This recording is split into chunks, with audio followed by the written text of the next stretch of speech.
देखिए, आदतन प्रधानमंत्री जी झूठ बोलते हैं। तो आजादी के पहले तो देश के खिलाफ गद्दारी की, आजादी के बाद में देश तोड़ने का काम किया। अगर किसी ने पुतला जलाया, संविधान जलाए, तो 12 दिसंबर 1949 को आरएसएस ने जलाया। गोडसे जितने गांधी जी की हत्या किया है वो आरएसएस से था। तो आरएसएस एक आतंकवादी संगठन है। तो महान भागवत जी, आपको शर्म आनी चाहिए। देखिए, आदतन प्रधानमंत्री जी झूठ बोलते हैं। 1929-30 की बात है। कुछ कार्यकर्ता हेगडेवार जी से मिलने गए तो कहा जेल भरो आंदोलन है। तो कहा भाई ये आपकी मर्जी है कि जाए नहीं, अपने घर को तो देखना चाहिए, अपने परिवार को देखना चाहिए। इस तरह से हेगडेवार ने अपने कार्यकर्ताओं को डिस्करेज किया कि जो गांधी जी का काल है उसमें शामिल न हो। 1942 में संघ ने 25 लाख की जो सेना खड़ी किया था अंग्रेजी हुकूमत ने, क्योंकि पूरी दुनिया में यहीं से सिपाही जा रहे थे, सैनिक जा रहे थे हिटलर के खिलाफ। तो उसमें बड़ी भूमिका थी आरएसएस की। कैंप लगा करके भर्ती करा रहे थे। तो आजादी के पहले तो देश के खिलाफ गद्दारी की, आजादी के बाद में देश तोड़ने का काम किया। डॉक्टर अंबेडकर उनके जीते जी अगर किसी ने पुतला जलाया, संविधान जलाए, तो 12 दिसंबर 1949 को आरएसएस ने जलाया। आजादी के पहले गद्दारी किया था, आजादी के बाद में इस तरह का इन्होंने देश के प्रति विश्वासघात किया। और गोडसे जितने गांधी जी की हत्या किया है वो आरएसएस से था। तो आरएसएस एक आतंकवादी संगठन है। काश पटेल जी और जिंदा रहते तो मेरा ख्याल है कि न मोदी जी रहते न आरएसएस रहता, खत्म हो जाता। क्योंकि पटेल जी ने आरएसएस के ऊपर प्रतिबंध लगाया था। नेहरू जी लिबरल थे, इसलिए बच गए। और इसके अलावा इन्होंने हमेशा हिंदू मुस्लिम तोड़ फोड़ और झगड़ा लगाना यही करते रहे। 2 नेशन की थ्योरी देने वाले यही है। और 52 साल तक तिरंगा को, जो हमारा तिरंगा है उसको नहीं अपनाया इन्होंने। गोलवलकर ने कहा था कि डॉक्टर अंबेडकर ने जो संविधान बनाया है दूसरे देशों से लेकर के जोड़ तोड़ किया। तो आज इस आतंकी संगठन का 100 वर्ष पूरा होता उत्सव मनाया जा रहा। और पोस्टल कमेमोरेटिव पोस्टल जारी हुआ, सिक्का जारी हुआ, किस बात का? सर, सीजीआई गवई साहब जो हैं उनकी मदद जो है उन्होंने भी मना कर दिया इनविटेशन वो जो आरएसएस का इवेंट था अमरावती में, जो कंट्रोवर्सी हुई उसके बाद जो कमलाताई गवई हैं उनके नाम से सोशल मीडिया प्लेटफॉर्म पे कई जो एक लेटर सर्कुलेट हो रहा था कि वो जाने वाली हैं। और उन्होंने बाद में इस बात को साफ किया कि वो अटेंड नहीं करेंगी प्रोग्राम। देखिए, ऐसा है, सामाजिक प्रेशर है और उनका भी जो विचार है वो अलग है। और जेस्चर होता है ऐसे आयोजन पर जाना। अगर आरएसएस के कार्यक्रम में चले भी जाते तो इसका मतलब ये नहीं कि वो विचार को अंगीकार करते। लेकिन जो अम्बेडकरी समाज है, बुद्धिस्ट समाज है, न्यू बुद्धिस्ट समाज है, दलित समाज है, उसका भारी प्रेशर होता है। तो वो आरएसएस से बहुत ही ज्यादा नफरत करता है। तो ऐसे में उनके लिए भी ठीक था, कमलाताई जी के लिए भी ठीक था, वो नहीं गई। लेकिन उनको अंदर से ये भी भावना नहीं होगी जाने का। और दूसरी बात है कि प्रथम बुद्धिस्ट सीजीआई गवई जी हैं, उनके ऊपर भी इसका असर पड़ता। तो अच्छा किया नहीं गए, क्योंकि दोनों का केंद्र नागपुर है।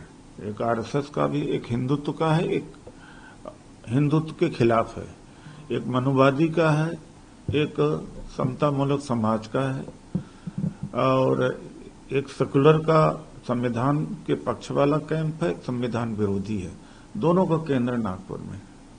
जिस वक्त हम बात कर रहे हैं उस वक्त आरएसएस प्रमुख स्वयंसेवक जो है स्वयंसेवक संघ संचालक मोहन भागवत ने कई बातें कही हैं। उन्होंने कहा कि 26 लोगों को, भारतीयों को मारा गया आतंकियों के द्वारा दूसरे सरहद पार से आकर, और हमारी सरकार ने एक मजबूत रिप्लाई दिया, और गवर्नमेंट का डेडिकेशन, आर्म फोर्सेस की जो है का साहस वो दिखाया, एक आइडियल एटमॉस्फेयर जो है हमारी कंट्री के अंदर बनाया, और एक ढंग का रिप्लाई दिया।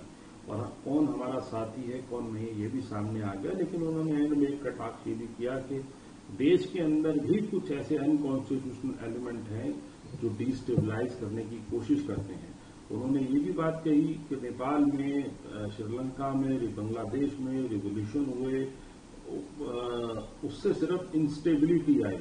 गवर्नमेंट को इस तरीके के क्योस को अवॉइड करना चाहिए, पर जो लोग इस पे डिससेटिस्फेक्शन एक्सप्रेस करते हैं वो उससे किसी को फायदा नहीं होता।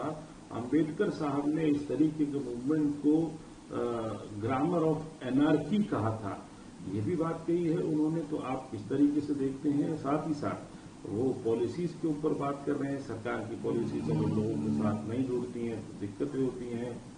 और ये भी बात कही, और टैरिफ के ऊपर उन्होंने बात कही कि ये दो देशों के बीच का मामला होता है जो है, और इससे अफेक्ट होंगे सब लोग, और कोई भी कंट्री आइसोलेशन में नहीं रह सकती। ये बात उन्होंने कही है, कैसे देखते हैं? देखिए, सबसे ज्यादा डिस्टेबलाइज करने वाला अगर संगठन कोई है तो आरएसएस है। मोहन भागवत जी इशारा किसी और को और कर रहे होंगे, लेकिन जितने हिंदू मुस्लिम के झगड़े होते हैं इन्हीं के द्वारा कराए जाते हैं। कहीं मांस काट के फेंकवा देंगे, कहीं दारू पिला के लड़वा देंगे, कहीं झूठी अफवाह कर लेंगे, कभी गौ हत्या के नाम से करेंगे। तो सबसे पहले। दूसरा, जो पहलगाम में 26 का सिंदूर उजाड़ दिया और पुंछ में 16 लोगों की हत्या कर दी, तो मोहन भागवत जी आपको शर्म आनी चाहिए कि अगर हम पाकिस्तान को सबक सिखा रहे हैं तो क्या उससे हमें क्रिकेट खेलना चाहिए? हैं? और हम खेल कर रहे हैं उसके साथ। हम उजड़े हुए सिंदूर को क्या संकेत दे रहे? हमारे सैनिकों पर क्या असर पड़ेगा? हमारे सैनिक बड़े बहादुरी से लड़े, और ट्रंप के दबाव में कहाँ थे उस समय आरएसएस लेके लाठी खड़ा हो जाता। ट्रंप के दबाव में मोदी जी ने सीज फायर कर दी। कितना अपमानित है। दूसरी बात है, यह सब पता लग गया कि दुनिया में कोई भी देश भारत के साथ नहीं था, और आज भी शायद कोई नहीं है। पाकिस्तान के साथ तो दर्जनों देश खड़े हो गए। और तो ये मोदी जी भागवत जी मोदी को प्रेज करें। देश से कोई मतलब नहीं, इनका स्वार्थ है कि सत्ता में रहे और दुष्प्रचार करें। जो आपने बात कही भारत पाकिस्तान के मैच की, उद्धव ठाकरे भी यही कह रहे हैं, एक देशभक्त होने के नाते मैंने मैच नहीं देखा, जिन्होंने देखा वो देशद्रोही हैं। एंटी नेशनल में ही जो लोग हैं उन्होंने भारत पाकिस्तान के मैच को एंजॉय किया। उन्होंने केंद्र पर यह आरोप भी लगाया कि वो महाराष्ट्र के अंदर जो है जो फ्लड अफेक्टेड एरियाज हैं उनको नजरअंदाज कर रहे हैं और बिहार पे फोकस कर रहे हैं, क्योंकि बिहार में चुनाव है और जो स्कीम्स हैं वो सारी चीजें जो हैं और वो पीएम केयर फंड से सब बिहार में एलोकेट की जा रही है, महाराष्ट्र को नजरअंदाज किया। वो तो बात सही है कि बिहार में एक भी बड़ा उद्योग नहीं लगाया, और गुजरात में ही सब लगाया जा रहा है। गिफ्ट सिटी गुजरात में बनी, सेमीकंडक्टर की इंडस्ट्री है, मारुति है, तमाम सारे उद्योग केवल गुजरात में ही जा रहे हैं। बिहार में रेवड़ी बांट आते हैं थोड़ा बहुत जीने के लिए। महाराष्ट्र को जो आर्थिक राजधानी है उसको भी खत्म करना ये चाह रहे हैं। तो जहां इनका स्वार्थ होता वहीं पर सहायता भेजते हैं। तो यह बात तो ठाकरे जी ने सही कहा। दूसरी बात है कि ये देशद्रोही का काम किया इन्होंने, पाकिस्तान के साथ में क्रिकेट खेल करके देशद्रोह का काम किया। अब महिला एशिया कप जो हो रहा है उसमें महिला टीम भी जाएगी, वो भी देशद्रोही कार्य है। अगर पाकिस्तान से खेलते हैं तो देशद्रोही कार्य है, लेकिन पैसा और भारी पैसा है। अमित शाह जी का बेटा है तो देशद्रोही, तो ये देशद्रोही लोग हैं। इसके अलावा सर सीधे तौर पे देखा जाए तो जो केरल के नेता ने जिसने राहुल गांधी को जान से मारने की धमकी की बात कही थी, उससे बीजेपी ने अपने आप को अलग कर लिया है और कहा है कि बीजेपी के जो अध्यक्ष हैं केरल के, वो ये कह रहे हैं कि हम जो है हम सिर्फ विकास की बात करते हैं। अगर किसी शख्स ने ऐसा कुछ बोला है वो पार्टी का स्टैंड है। ये नूरा कुश्ती करते हैं और राहुल गांधी जी को जान से मारने का जो धमकी दी है, राहुल जी के सिक्योरिटी दी जाना चाहिए। और दूसरी बात है कि बीजेपी आरएसएस का हिंसा का इतिहास रहा है और एक कहता है कुछ तो दूसरा नकारता है। इनका नूरा कुश्ती है और हम इसकी निंदा करते हैं जिस तरह से इनके प्रवक्ता ने बोला है, और उसको पार्टी से निकालना चाहिए। अगर पार्टी से जब तक नहीं निकालते हैं तब तक हम कैसे मान लें कि ये सहमत नहीं है। सोनम वांगचुक की जो वाइफ हैं, पत्नी हैं, उन्होंने प्रेसिडेंट को लिखा है कि इमीडिएट रिलीज किया जाए जो है सोनम वांगचुक को, जिन्हें एनएसए मेंडर में वो किया गया है, और उन्होंने राष्ट्रपति पे गुहार लगाई है इस मामले को। देखिए, सोनम वांगचुक के साथ में जो किया है बहुत गलत किया। इसका इंटरनेशनल इफेक्ट भी है, नेशनल इफेक्ट है, और जो सीमा से लगा हुआ क्षेत्र है वहां पर इसका बहुत बुरा परिणाम होगा। उनकी सोनम वांगचुक की गलती यही है कि जो बीजेपी ने पहले वादा किया था देने को, हिल डेवलपमेंट काउंसिल शेड्यूल 6 देने की वादा किया था, स्टेटहुड देने का वादा किया था, उस पर बीजेपी ने कोई कार्रवाई नहीं किया। वहाँ अग्निवीर की वजह से भी बहुत वहाँ पर लोग नाराज हैं, और वहाँ रिक्रूटमेंट बोर्ड नहीं है। यानी 370 हटने के पहले बल्कि स्थिति ज्यादा बेहतर थी, और महंगाई बेरोजगारी तो है ही है। तो जिस तरह से आग के साथ बीजेपी खेल रही है, चूंकि बीजेपी हारी है वहां पर, तो ये अंततः इसके बड़े बुरे परिणाम आएंगे। तो सरकार होश में आए और सोनम वांगचुक को रिलीज करे। आखिरी सवाल आपसे सर, पी चिदम्बरम ने कहा है कि नुकसान होता है मीडिया से बात करने का। उनकी बात को मिसकोट किया गया, जो 26/11 को लेकर उन्होंने कही थी। उन्होंने कहा कि उनके वर्ड्स को ट्विस्ट किया गया, कि उन्होंने कभी भी इस बात को नहीं कहा कि अमेरिका ने जो है 26/11 के बाद रिटेलिएट किया था, भारत को रिटेलिएट करने से रोका था।